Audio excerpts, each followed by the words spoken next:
शनियोर से मुख्तार अहमद अंसारी की रिपोर्ट के मुताबिक ज़ाई दहशतगर्दी के खिलाफ एक बार फिर बड़ी कार्रवाई। ज़िला शनियोर में मुर्दार और बीमार जानवर के गोश्त का मकरूह धंधा करने वालों के खिलाफ मुसलसल क्रैकडाउन।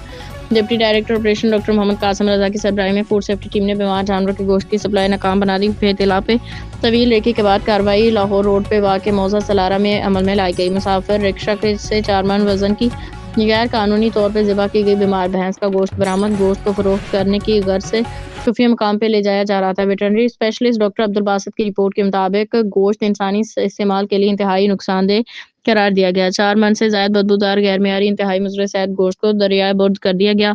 मुलजमान के खिलाफ पंजाब फूड अथॉरिटी एक्ट 2011 तरमीम शुदा 2016 की दफात स्लॉटर कंट्रोल एक्ट के तहत मुकदमा दर्ज करवा दिया गया। Director general Punjab food authority Mohammad Asim Javed का कहना था कि शहरियों को खालिस सेहत बख्श और साफ खुराक की फराहमी के लिए सेहत दुश्मन अनासर के खिलाफ बिला तफरीक कार्रवाइयाँ जारी रहेंगी।